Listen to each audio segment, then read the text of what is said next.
ఆ షెడ్యూల్డ్ కులాల వారికి చాలా స్పష్టంగా ఇందులో ఒకవేళ వీరు మతం మారితే క్రిస్టియానిటీ ఆర్ ఇస్లాం తీసుకుంటే ఏదైతే రిజర్వేషన్స్ అని పేర్కొనబడిందో ఆ రిజర్వేషన్స్ అప్లికబుల్ కాదు. సో ఇచ్చిన రిజర్వేషన్స్లో అందరూ సమానం అంటూ రిజర్వేషన్కి ఒకటి రిజర్వేషన్స్ ఆ హెడ్లో రిజర్వేషన్స్కి ఒక ఆర్టికల్లో 341 అని చెప్పి ఇస్తూ మరి అందులో 341A మళ్ళీ స్పష్టంగా ఇది మీరు ఏదైతే కుల డిస్క్రిమినేషన్ కుల వివక్ష ఉన్న హిందూ మతంలో ఉన్న వారికే తప్ప కుల వివక్ష లేని మతంలోకి వెళ్ళినప్పుడు ఈ షెడ్యూల్ కాస్ట్ అని పేర్కొనబడిన ఇందులో పేర్కొనబడిన వారికి ఇచ్చే ఎటువంటి అవకాశాలు వర్తించవు అని చెప్పి స్పష్టంగా పేర్కోవడం జరిగింది.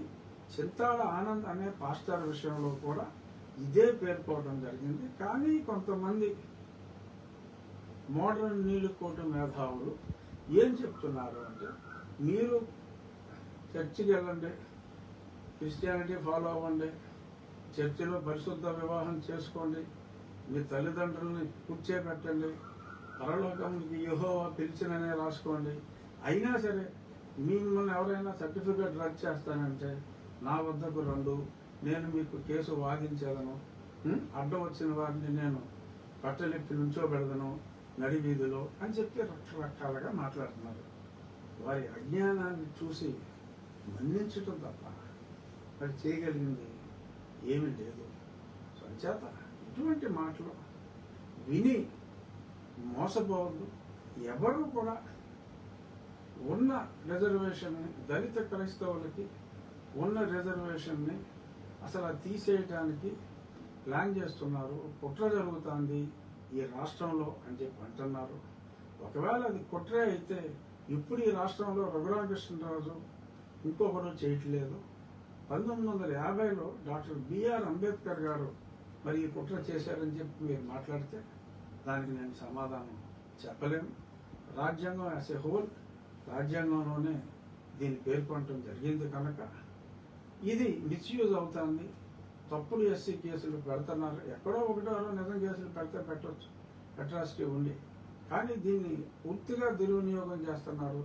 ఎక్కువగా చేసే వాళ్ళందరూ కూడా మతం మారిన దళితులే.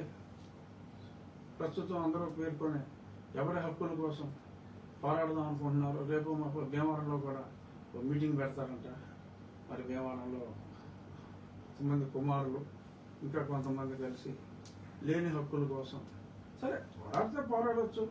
దాని పార్లమెంట్లో పోరాడాలి. భీమవరంలోనూ లేకపోతే తాడేపల్లి గూడూరులోనూ చింతలపూడిలోనూ పోరాడితే పెద్ద ఫలితం ఉండకపోవచ్చు. బట్ ఆ మార్పు వచ్చే వరకు ఇలాగా ఎవరైనా మరి మేము క్రిస్టియనిటీయే ప్రాక్టీస్ చేస్తాం, నేను సర్టిఫికేట్ బ్యాప్టిజం తీసుకోనంత వరకు నా సర్టిఫికేట్ని ఎవరు ఏమీ చేయలేరు అంటే చూద్దాం. మరి రేపు మళ్ళీ వారం వాయిదా వేశారట. వాయిదా వేయవలసిన అవసరం లేకపోయినా అలా బాపట్ల కలెక్టర్ అల్టిమేట్గా చింతాడ ఆనంద విషయంలో మరింత ఆలస్యం చేస్తే అక్కడ ఎంత చక్క అవుతుందని నేను అనుకుంటున్నాను. చూద్దాం ఏమవుతుందో అక్కడ. బట్ వీరి మాటలు నమ్మద్దు. ఎవరు ఎటువంటి కుట్రలు చేయటం లేదు. రాజ్యాంగంలో ఉన్నదాన్నే నేను పేర్కోవడం జరిగింది కనుక దళిత క్రైస్తవుల హక్కులు ఎవ్వరూ కూడా ఉన్న హక్కుల్ని తీసేయలేరు. వారికి 1% బీసీ కోటాలో సబ్ కోటాగా రిజర్వేషన్ ఇవ్వడం జరిగింది. సో అది కూడా అక్కడ అనుకుంటే ఓకే, అది వేరే విషయం.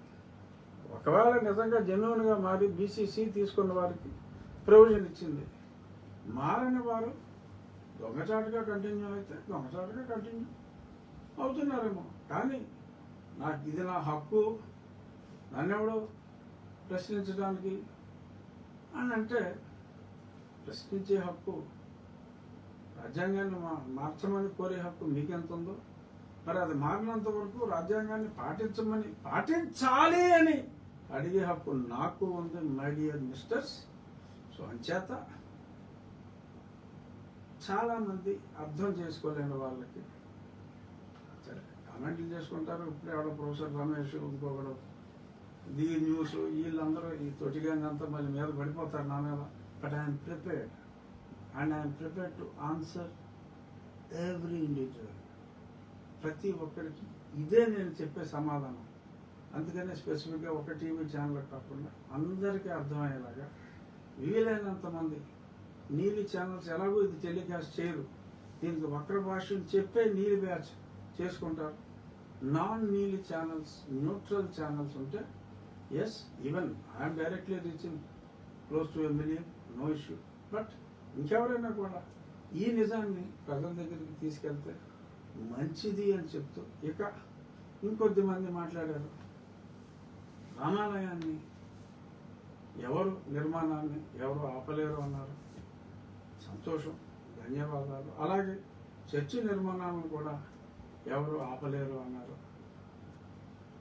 రూల్ ప్రకారం పల్లెటూరులో అయితే పంచాయతీ యాక్ట్ 376 ప్రకారం మరి ఎవరైతే నియమ నిబంధనలు, మొన్న నేను అన్ని అనుమతులు తీసుకుని ఎలా అయితే నిర్మాణం చేశానో అలాగే అనుమతులు తీసుకుని నిర్మాణం చేస్తే దేవాలయం అయినా చర్చ్ అయినా ఎవరు ఆపలేరు. దేవాలయానికైతే పర్మిషన్ తీసుకోవాలి. పర్మిషన్ తీసుకోకపోతే జల శ్రావణ్ కుమార్ ఒప్పుకోడు. కేసు మీద కేసు, కేసు మీద కేసు, కొట్టేసిన కేసు, సిగ్గు లేకుండా కేసు, మళ్ళీ కేసు వేసుకోవచ్చు. కానీ చర్చిలకైతే ఎటువంటి అనుమతి అక్కర్లేదు. అవి జరుగుతాయి అని ఎవరైనా భావిస్తే అది అవదమ్మా. ఎందుకంటే ఆ చట్టాన్ని ఫాలో అవ్వాల్సిన బాధ్యత ఉంది. సో కాబట్టి ఎవరైనా పంచాయతీ అనుమతి, సబ్సిక్వెంట్ కలెక్టర్ గారి అనుమతి లేకుండా ఆకివీడులో నేను ఏ విధానాన్ని అయితే ఫాలో అయ్యానో ఆ విధానం అందరూ ఫాలో అవ్వాలి. మీ ఊర్లలో అలా ఉంటే దేవాలయం కట్టుకునే వాళ్ళు పర్మిషన్ అడగండి, సొంత స్థలంలో కట్టుకోండి, కాలువ గట్ల మీద కట్టకండి. ఈరోజు కాకపోతే రేపైనా సరే అవి తీసివేయడం జరుగుతాయి. కాబట్టి మీకు సొంత స్థలం ఉంటే ఆర్ పంచాయతీ స్థలం మీకు కేటాయిస్తే ఆ స్థలంలో అనుమతులు తీసుకుని కట్టుకోండి. చర్చ్ అయినా ఇదైనా 4 ఇళ్ల మధ్యకు వచ్చేసి దుకాణం పెట్టేసి ఇలాగా ఇరుగు పొరుగు వారిని మభ్యపెట్టే విధంగా చర్చలు అనుమతి లేకుండా కట్టుకుంటాం, మా ఇష్టం అని మాట్లాడితే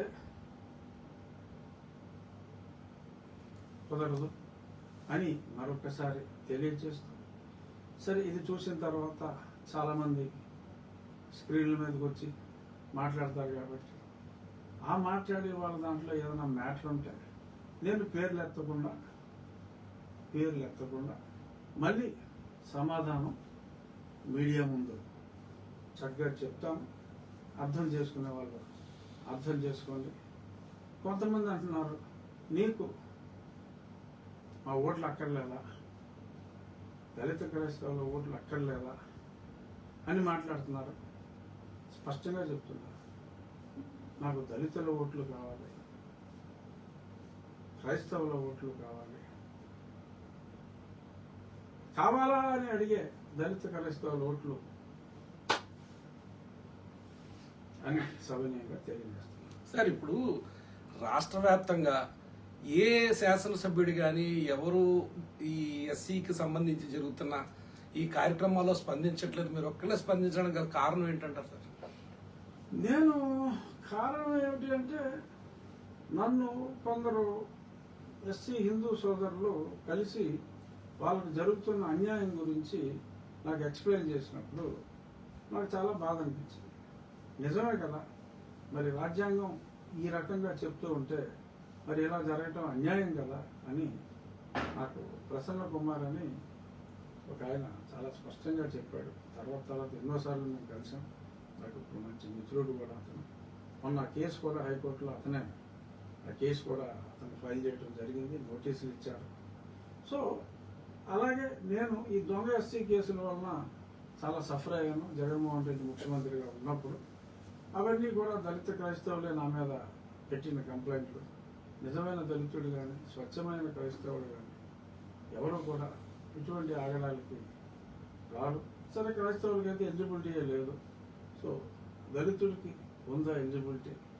కానీ క్రైస్తవంలోకి మారిన దళితులే నా మీద పెట్టిన అన్ని కేసులు కూడా వారే పెట్టడం జరిగింది కాబట్టి దీని వెనక ఏదో ఉంది. సో హక్కే లేని వారు ఏ రకంగా పెడతారు అని ఒక దెబ్బతిన్న వ్యక్తిగా, అలాగే కొంతమందికి అన్యాయం జరుగుతుంది కాబట్టి ఇప్పుడు నేను రాజ్యాంగబద్ధ పదవిలో ఉన్నాను కనుక ఇప్పుడు కూడా నేను రాజ్యాంగం గురించి మాట్లాడకుండా రాజకీయ కోణంలోనే మీరన్నట్టు అందరూ మాట్లాడుతున్నట్టే మాట్లాడి తప్పుదో పట్టించవలసిన అవసరం నాకు లేదు.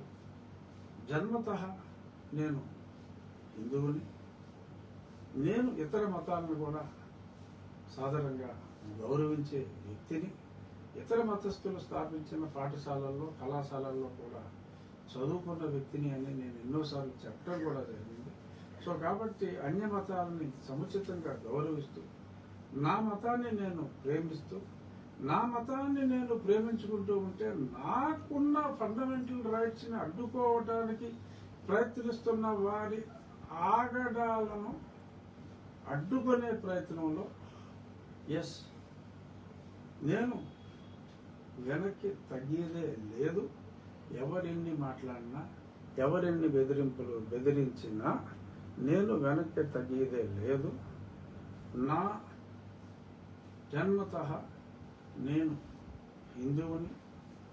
తరువాత నాకున్న అవగాహన దృష్ట్యా నాకు భగవద్గీతలోని అంశాలు నాకు ఎక్కువగా నచ్చినాయి కనుక నేను వెంకటేశ్వర స్వామి భక్తుడిగా, శ్రీరామచంద్రుని భక్తుడిగా, ఆ పేరు నాకు ఎందుకు పెట్టారో మా తాతలు మా మామలు, ఎస్ నాకు ఇష్టం, నాకు నచ్చినట్టు నేను ఉంటానని అంటలా. రాజ్యాంగంలో ఉన్న మత స్వేచ్ఛని నా మతం గురించి నేను మాట్లాడుతున్నప్పుడు దాన్ని ఖండించటం, గుడి కట్టడానికే వీల్లేదు అని చెప్పి నా మీదే దాడులకు ప్రయత్నించడం, నాకు మద్దతుగా వచ్చిన జనసేన నాయకుల్ని కత్తిపోట్లకి గురి చేయటం, ఇవన్నీ కూడా చూసి నాకు బాధ అనిపించి నేను రియాక్ట్ అయ్యాను. ఎస్, రాజకీయ నాయకుడు నువ్వు ఒక్కడవే ఎందుకు అని అంటే, ఏమో మరి నాకు ఒక్కడికే ఎందుకు మరి నాకు తెలియదు. నేను తీసుకున్న ఈ నిర్ణయం సరైందా కాదా అనేది రాబోయే రోజుల్లో ఒక హిందువుగా నేను పడిన ఆవేదన, నా దేవుడి గుడికి నేను వెళ్ళాలి అంటే మరి కొట్టడానికి వచ్చినప్పుడు నేను పడిన ఆవేదన మరి అర్థం చేసుకునే వాళ్ళు ఉంటే మంచిదే, అర్థం చేసుకోలేకపోతే అది okay. As a politician it's a mistake, so what, but I'm sticking on to my stand. నాకు అర్థం చేసుకున్న వాళ్ళు నాకు ఓటేస్తారు, అర్థం చేసుకోలేని వాళ్ళు నాకు ఓటేయరు. అర్థం చేసుకునే వాళ్ళు 100కి 51% ఉంటే చాలు నాకు. కానీ అర్థం చేసుకునే వాళ్ళు 100కి 80 పైబడే ఉన్నారు కాబట్టి నాకు వచ్చిన ఇబ్బంది ఏమీ లేదు. అందుకని ఇందాక మర్యాదగా చెప్పడం జరిగింది. సార్, ఇప్పుడు మీరు ఇందాక ఇప్పుడు ఇదే సందర్భంలో నాకు దళితుల ఓట్లు కావాలి, క్రైస్తవ ఓట్లు కావాలన్నారండి. ఎల్లుండ భీమవరంలో ఒక మాలిష్ పోలీస్ అధికారి ఒక ఆయన సునీల్ కుమార్ గారు ఒక సమావేశాన్ని నిర్వహించడానికి ఏర్పాట్లు చేసుకున్నారండి. దానికి మీరు ఆపడానికి మీరు ప్రయత్నాలు మీరు చేశారని చెప్పి టాక్, పబ్లిక్ టాక్. లేదు, ప్రజెంట్ అయితే మొబిలైజేషన్ లేదండి. మీరు ఆపారని మీ వల్ల మీటింగ్ వాయిదా వేసుకున్నారని తెలుస్తుంది. నాకు అవసరం మీరు అన్నారు కదండి, మరి దళిత క్రైస్తవుల్ని నిరోధిస్తున్నారు కదండి. ఇప్పుడు వాళ్ళ హక్కుల్ని మీరు నిరోధిస్తున్నారు కదండి. నేను నిరోధించట్లేదండి. వారు లేని హక్కులు ఉన్నట్టుగా ప్రజల్ని మభ్య పెడుతున్నారు. అలా మభ్య పెట్టవద్దు అని చెప్పాను. అంతవరకే. మీరు ఓట్లని అడిగితే ఎస్, నేను ఏ దళితుల హక్కుల కోసం పోరాడుతున్నానో ఆ దళితుల ఓట్లు నాకు కావాలి. ఏ క్రైస్తవులు అంటే నాకు గౌరవం ఉందో ఆ క్రైస్తవుల ఓట్లు కూడా నేను కోరుకుంటున్నాను. కానీ మరి ఇప్పుడు నేను దళిత క్రైస్తవులు అనే పదం కరెక్ట్ కాదు అని చెప్పి నేను రాజ్యాంగబద్ధంగా వాదిస్తున్నాను. కాబట్టి నేను ఎవరి కోసం అయితే లేని హక్కుల కోసం పోరాడుతున్నారో అది కరెక్ట్ కాదు అని నేను చెబుతున్నప్పుడు వారి ఓట్లు కూడా నేను ఆశించటం భావదారిద్ర్యం అవుతుంది. కాబట్టి మీ ఓట్లు నేను ఆశించట్లేదు అని నేను స్పష్టంగా తెలియచేస్తున్నాను.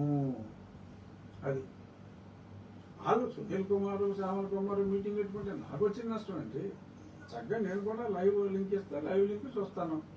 ఎక్కువ నన్నే తిడతారు, వింటాను, ఆనందిస్తాను. చక్కగా అలా భీమవరంలో మీటింగ్ పెట్టుకుని ఎక్కడో మరి ఏదో గ్రౌండ్స్ లో పెట్టుకుంటారు. మీరు దాన్ని అధికారులే మీ యొక్క రాజ్యాంగ నాకు సంబంధం ఏంటండి? వాళ్ళు మీటింగ్ పెట్టుకుంటే ఎంత ఒకసారి ఆర్టికల్ చూపించాను సార్ ఒకసారి ఒకసారి అదే దానికోసం ఒకసారి స్క్రీన్ షాట్. సరే, అన్ని అందరికీ తెలుసు, ప్రజలు ఫోన్ లో చూసుకోవాలి. అందుకనే మీరు చూపిస్తారు, చూపెట్టాల్సిన పని లేదు. ప్రజలు ఫోన్లో చూసుకుంటారు. తెలుగులో కూడా చెప్పాను కదా. ఇదండి, మొహాటం లేకుండా చెప్పా, మాట్లాడుకోండి. అందరూ మీడియాలోకి వచ్చేయండి, స్క్రీన్లు ఆన్ చేయండి, వేయండి, సరదాగా చూద్దాం. గుడ్.